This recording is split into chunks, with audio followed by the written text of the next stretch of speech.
Alors celui-là, c'est vrai que j'avais complètement zappé, je l'avais oublié, j'avais oublié de vous en parler. Neuilly, sa mère, sa mère. Bonjour à tous, c'est Pixel, on se retrouve pour cette vidéo critique Retour perdant pour un film français.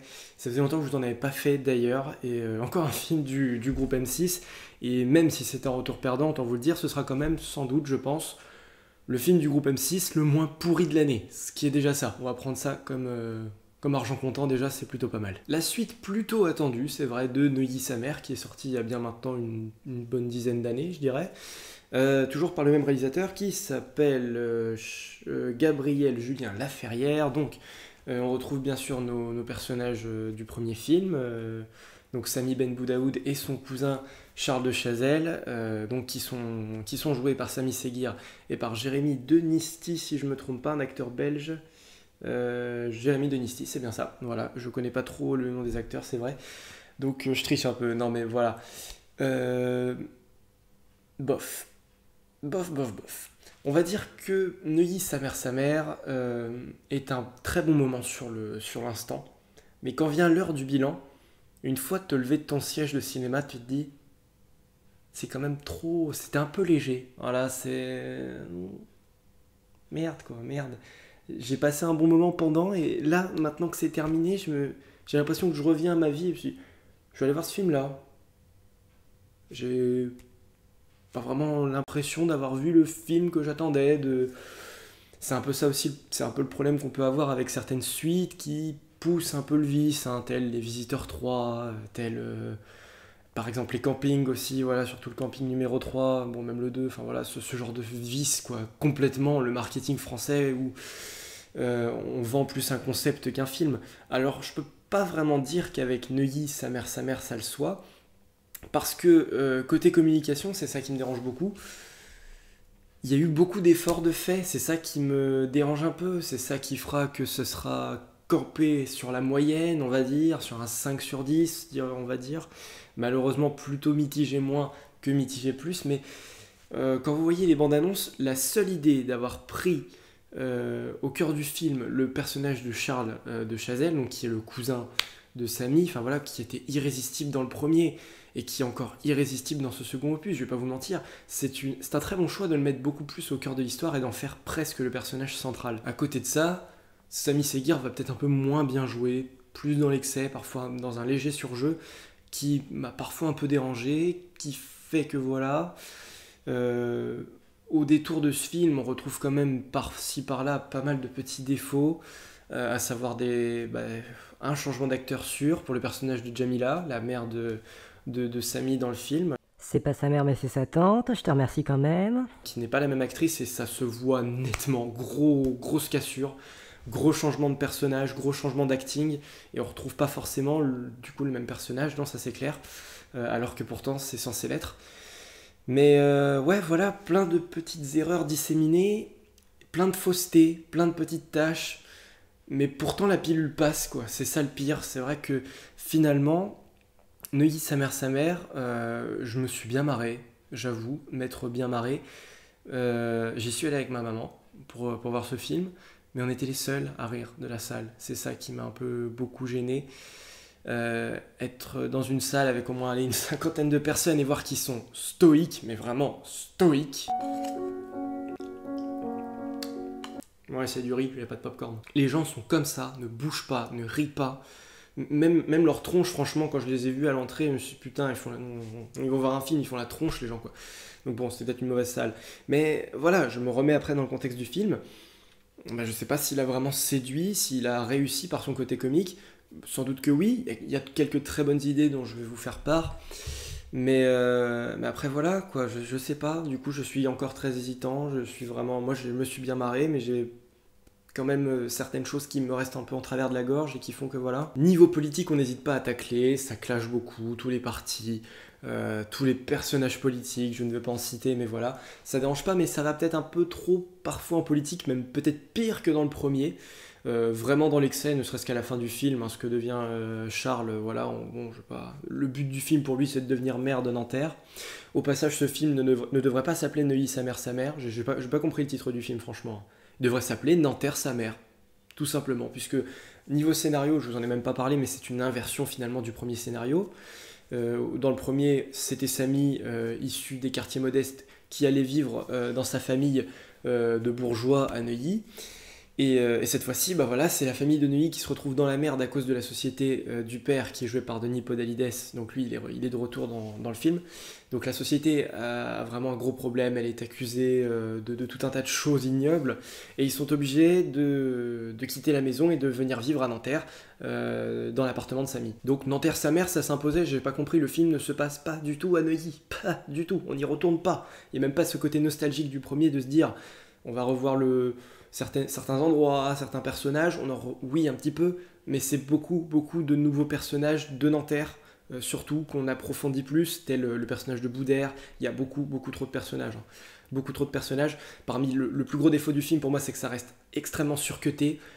On les voit, mais à 10 km, qu'il y a eu une scène coupée, qu'il y a eu un truc enlevé, qu'il y a eu un sketch. Il y a cette dimension sketch qui trône sur le film, quoi. Le film n'est plus un film, mais devient un véritable sketch énorme, vraiment sur une trop longue partie du film.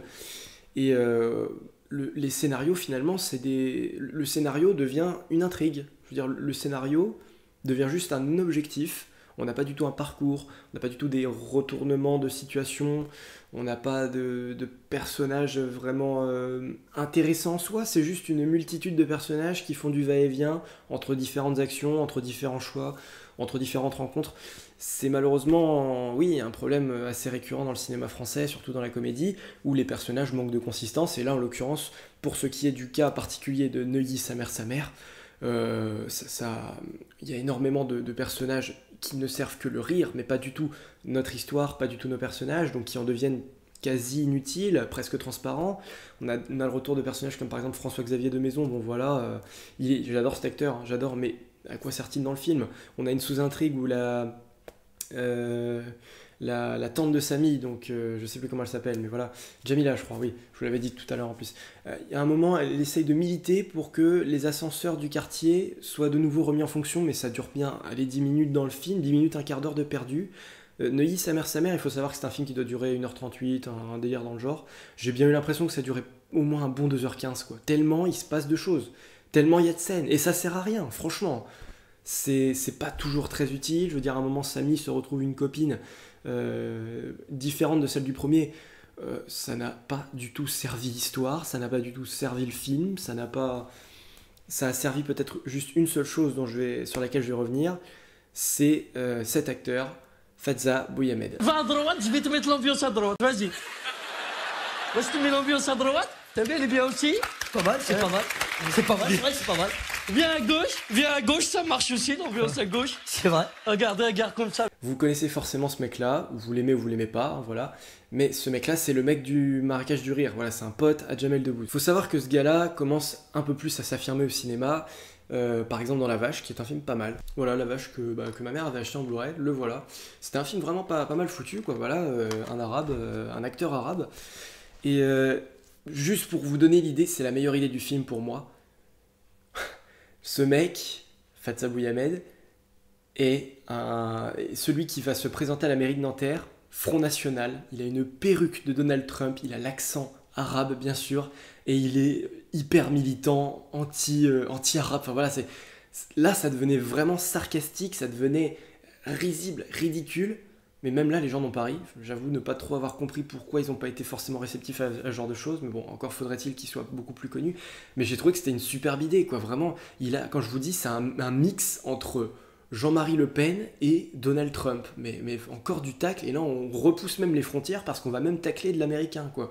Chose que le cinéma français ne se permettait pas encore beaucoup. Je trouve on n'était pas trop du genre à aller tacler Donald Trump encore. Si ça se faisait beaucoup dans certaines comédies américaines. Bah là, j'ai été franchement heureux, moi qui suis un fervent anti-Donald Trump, de voir que ouais, on commence même à te dire mais quel dindon ce mec là, quel con quoi, quel gros connard, et même dans des comédies françaises parisiennes, bah on commence même à te le montrer quoi. Donc oui, c'est sans doute l'idée que je retiens de ce film, c'était vraiment bon. Et pour en revenir donc à la copine de Samy pendant un moment dans le film, bah c'est une rebeu comme lui, voilà, c'est une famille de rebeux. Et bah c'est lui le père quoi, c'est voilà, ce mec qui est du FN et qui est arabe, enfin c'est invraisemblable, mais c'est ça qui est pas plus mal finalement. maintenant qu'on a fini, qu'on est sorti un peu de cette période d'élection qu'on a eu en 2017, je trouve que c'est marrant de revoir un peu justement dans quel contexte on est maintenant, toujours du côté politique. C'était pas tout à fait mauvais par endroits, ça se tenait, c'était pas bête. J'en finirai aussi sur Jérémy Denisti, qui, comme je vous l'ai dit, est une très bonne idée en tant que personnage central, parce que l'acteur est savoureux, c'est un acteur belge, il fait un super taf, il fait rire. Franchement, autour de ses mimiques, de son jeu de visage, de ses répliques, déjà dans le premier il était bon, mais j'ai trouvé qu'il était encore meilleur parce qu'il a gagné en maturité, il a gagné en grandeur, en prestige, j'irais même jusqu'à dire prestige. L'ennui, c'est qu'on se sert de lui finalement comme d'une marionnette dans le film, quoi. Il est juste guidé par ses instincts, ses idées, à savoir devenir maire de Nanterre pour son propre profit, mais on n'a pas du tout de recherche spirituelle autour du personnage. Alors oui, on pouvait peut-être s'y attendre, mais c'était pourtant le cas aussi dans le premier. Voilà, je veux dire, au début du film, tu vois qu'il est un peu paumé par rapport à ce qui se passe, l'élection de François Hollande en 2012, qu'il a complètement laissé en dépression, tout ça, c'est très drôle. Et après, finalement, c'est juste un objectif qu'il cherche à réaliser, et on se sert du personnage de Charles de Chazelle pour te le tourner en ridicule, ce qui est bien fait, mais ce qui est finalement assez simpliste, et on pourrait utiliser le personnage bien davantage sur d'autres terrains, parce que l'acteur est super bon, le personnage est super bon, et que l'intrigue autour de lui, on a quelque chose d'excellent autour de lui, et j'ai l'impression qu'on s'en sert, là aussi, au nom de la comédie, au nom du ridicule, mais pas forcément au nom du cinéma. Ça aurait pu devenir vraiment un personnage de cinéma vraiment phare, qui puisse illustrer et représenter ce film par lui-même. Malheureusement, comme je l'ai dit, il y a déjà beaucoup trop de personnages qui lui piquent du temps d'apparition, finalement.